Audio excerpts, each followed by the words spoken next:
Hello, Muslim friends in the world. The sky over Rome was dark that night, cloaked in a mysterious silence as if the heavens were guarding a secret not yet ready to be revealed. Inside the Pope's residence at the Vatican, the atmosphere was tense, filled with a reverent stillness. Cardinals and medical staff moved quietly through the corridors, whispering prayers between their hushed footsteps. Pope Francis, the spiritual leader of the Catholic Church for over a decade, lay weakly in his bed. His face was pale, his eyes closed, but his chest rose and fell steadily. Outside, the bells of St. Peter's Basilica chimed softly. Only one man remained by his side that night, a fellow Jesuit from Argentina, a lifelong friend who had journeyed with him since their youth. The man prayed silently, holding the Pope's cold, frail hand. No one knew that this would be the night the world would begin to change forever. In sleep that felt more like drifting toward death than rest, Pope Francis had a dream. But this was no ordinary dream. He found himself standing in the middle of a vast desert, surrounded by nothing but endless sand and a radiant light on the horizon. From that light emerged a figure he knew intimately, Jesus. But this Jesus was not like the one depicted in cathedral frescoes. He bore no crown, no golden aura, no cross. He came humbly, with gentle eyes and a serene presence. Jorge, he called softly, using the Pope's birth name. The Pope fell to his knees, tears streaming down his face. My Lord, Jesus, my God. But Jesus shook his head with compassion. I am not God, Jorge. I am merely a servant, a prophet sent by Allah to bring light. Our Lord is one. He is Allah, the Almighty. The Pope froze. His entire belief system, held so tightly for decades, trembled inside him. But I've spent my life teaching that you. Jesus stepped closer, placing a hand over the Pope's chest. You have served your people with love, and God sees your heart. Now it is time for you to embrace the complete truth. Muhammad is the final messenger, and Islam is the light foretold. A sudden brilliance engulfed the Pope, and he felt himself lifted, as if his soul had been stripped of the fog that had clouded it for so long. He felt peace, a kind of peace he had never known. In the distance, he saw the glowing Kaaba, and from it echoed a call, soft and beautiful. Allahu Akbar! Allahu Akbar! He awoke with a gasp, eyes wide open, his breath ragged. Morning broke, but Pope Francis remained silent. He reached out for his rosary, then stopped. It no longer felt like part of him. Something deeper had stirred. His lips began to move, barely audible, whispering a phrase he had never dared to utter before. Outside, the Vatican sky turned a rare, brilliant blue. But no one yet knew that a sign from the heavens had just descended upon one of the most powerful religious leaders on earth. And this was only the beginning. Morning had barely broken, and a thin mist hung low over Vatican City. From the upper floors of the Apostolic Palace, Pope Francis gazed out his window at the soft morning light. But his soul was anything but at peace. The dream from the night before clung to him like a second skin. The desert, the voice of Jesus, the shining Kaaba, and the echoing Adhan. His hands trembled as he reached for the rosary beside his bed, then paused. He no longer felt the connection he once had with it. Instead, something else called to him deep within his soul. He could still hear the phrase, pulsing inside his heart.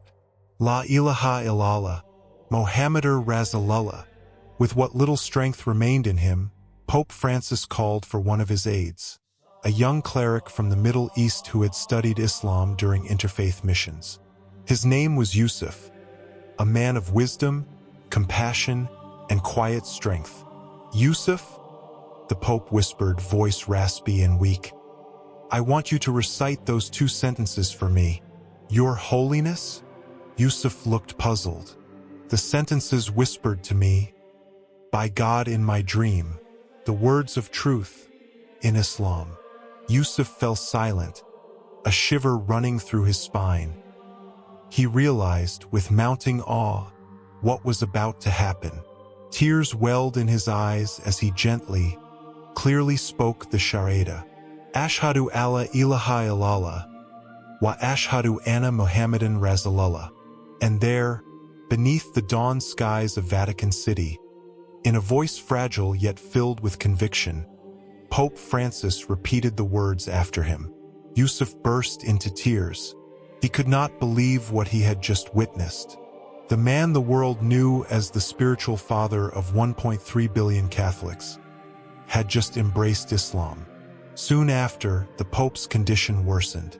Doctors and attendants were summoned, but his vitals dropped rapidly. At exactly 7:46 a.m. on April 21, 2025, Jorge Mario Bergoglio, known to the world as Pope Francis, took his final breath. But he did not leave this world as the Pope most knew. He passed on as a seeker who had found truth in his final hour. He died a Muslim, in secret, without ceremony, but in the deepest state of peace he had ever known. In the quiet of that room, Yusuf fell to his knees and wept. He had witnessed a moment that would change history, but he couldn't tell a soul, not yet. Outside, the bells of St. Peter's rang loudly, proclaiming the death of a great leader. But no one knew yet that a truth far greater had just been born. Vatican City bustled that morning. Security personnel, bishops, monks, and international journalists flooded St. Peter's Square. The official announcement had been made. Pope Francis passed away peacefully on April 21, 2025. Global media erupted. Every major network aired tributes. A Pope of compassion. The world loses a moral compass. A light of interfaith dialogue extinguished. But none of them knew the full truth, not yet. Behind the sacred ceremony and solemn hymns, a monumental secret waited in silence, like a storm beneath still waters. 3 days after the Pope's passing, deep within the Vatican's private chambers, Cardinal Thomas Elric wrestled with his conscience. One of the Pope's closest advisors for over a decade, he was one of only 2 men, along with Yusuf, who had witnessed the Pope recite the Shahada. He had made an oath of silence, but now each prayer he whispered felt like a betrayal. His nights became restless. He locked himself in the small private chapel, pleading to God for guidance. He knew that to speak the truth could destroy him, his position, his legacy, even his life. But the voice within him grew louder. If the truth remains hidden, what meaning does faith hold? On the 3rd night after the Pope's funeral, Thomas reached out to someone he hadn't spoken to in years, Lena Schwartz, a German investigative journalist. They had once worked together to expose a financial scandal in the Vatican. She was the only person he trusted with something this dangerous. They met secretly in a small apartment in Trastevere, a quiet neighborhood in Rome. Thomas sat across from her, eyes red, hands trembling. "I'm about to tell you something," he said softly, "that will shake the world to its core. But you must promise you'll verify everything yourself. And be ready for the consequences." That night, Thomas broke the greatest silence in modern religious history. He told Lena that in the final hours of his life, Pope Francis had embraced Islam, uttering the testimony of faith with full awareness. "He died a Muslim, Lena," Thomas whispered. "He didn't abandon God. He just found him in a different light." At first, no one believed her. Major networks ignored the story. Church officials scoffed, calling it dangerous fiction and a blasphemous fabrication. But Lena was relentless. She launched a private investigation. She tracked down Yusuf, who verified the story with tears in his eyes. She uncovered sealed medical logs, found inconsistencies in the Vatican's official narrative, and even obtained a blurry photograph of the Pope holding a Quran during his final hours. Piece by piece, the puzzle came together. Why was the Pope's rosary missing when he died? Why were his personal journals suddenly classified? Why was the funeral unusually simple, with a strangely muted tone? Lena released her report through an independent global media platform. The headline read, "The Last Testimony, Pope Francis and the Secret Sharia." The world exploded. Some mourned, some rioted, some wept, others rejoiced. And in Italy, something began to stir. A quiet but unstoppable wave had started to rise, one that would reach every corner of the country. Italy, the cradle of Roman Catholicism, the home of the Vatican, and the heart of Christendom for centuries, was about to witness a spiritual earthquake unlike anything in its long, sacred history. First, it was just a ripple. A few curious souls, ordinary Italians, were moved by Lena Schwartz's report. They weren't extremists or radicals. They were teachers, bus drivers, doctors, single mothers. And while most people dismissed the news as sensationalism, they felt something deeper, something unexplainable stirring in their hearts. If a pope, a man who lived for God every day of his life, chose to say the Sharia at death's door, then there must be something in Islam I need to understand, read one viral comment on social media. Mosques in cities like Milan, Bologna, and Palermo began receiving visitors they had never seen before. People weren't coming to pray, they came to ask questions. They brought curiosity, not confrontation. Imams, stunned, did their best to answer the flood of honest inquiries. Within days, the numbers grew. Videos spread like wildfire. A priest in Naples, weeping as he recited the Sharia in front of his congregation. A former member of the Italian parliament quietly reverting to Islam after months of private study.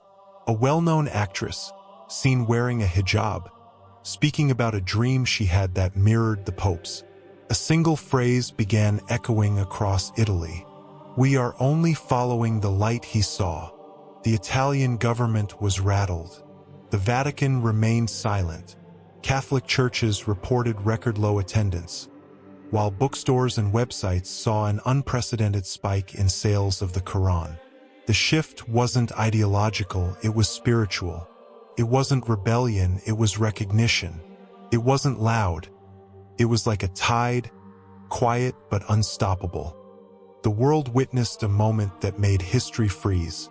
A senior archbishop of Italy stood live on national television, tears streaming down his face, and said, with full awareness and a heart open to truth, "I bear witness. There is no God but Allah, and Muhammad is his messenger. I am no longer part of the Vatican. I am a Muslim." The internet broke. Streets across Rome filled with people holding translated Qurans, many of them in silent contemplation, others in visible emotion. TikTok, Instagram, YouTube, platforms were flooded with conversion stories, testimonies of peace, dreams, awakenings. Official international research centers estimated over 40 million Italians had embraced Islam, not through war, not through pressure, not through politics, through dreams, through questions, through a pope who dared to follow the truth when no one else would. The world watched in disbelief, debate, and wonder. But for the people of Italy, this was not a spectacle. It was a return to something ancient, to the essence of pure submission, to a truth that needed no debate, only acceptance. In Florence, the Adhan echoed from a repurposed cathedral. In Tuscany, prayer circles gathered under olive trees. And in a quiet street not far from the Vatican walls, a young woman knelt, holding a Quran to her chest, whispering, "Thank you, Pope Francis, for showing us the light." The sun set over Rome in hues of gold and crimson, casting a warm glow over the marble columns of St. Peter's Basilica. The usual chatter of tourists was absent. There was no clatter of cameras or footsteps echoing across the cobblestone plaza. Instead, there was silence, deep, respectful, and almost sacred. The body of Pope Francis lay in state for the final farewell. But something was different this time. There were no golden ornaments, no lavish garments, no towering crown on his head. His casket was simple, unadorned. Draped over him was a plain white cloth, and resting gently upon his chest, a small copy of the Quran, quietly placed by someone unknown. Most mourners did not notice. Some did, but no one dared remove it. And for those who knew the truth, it was the most powerful symbol of all. Global leaders gathered to speak. Some praised his devotion to Catholic values. Others commended his efforts in interfaith dialogue. But amidst the traditional eulogies, a new voice emerged. Leaders from across the Muslim world began referring to him not as Pope, but simply as Brother Jorge, servant of Allah. The Vatican, unsurprisingly, gave no official confirmation. They maintained silence. But the world no longer waited for permission to believe, because something far more profound had already taken root. After his passing, Italy began to transform. Thousands of abandoned churches were not destroyed or disrespected. They were repurposed. Some became mosques. Others became community centers of interfaith peace. Not by force, not by law, but by the will of the people. Young Italians led the way. They formed study circles, held Quran readings in piazzas, taught Arabic and Islamic ethics in schools and universities. They called their movement Il Risveglio della Luce, the awakening of light. They did not see Jorge Mario Bergoglio as a traitor. They saw him as the man who had the courage to follow truth, despite everything he stood to lose. The legacy of Pope Francis is not written in encyclicals or carved into marble. His legacy is this: that at the edge of death, he chose truth over tradition, light over titles, and faith over fear. And in doing so, he didn't just change Italy. He awakened the world.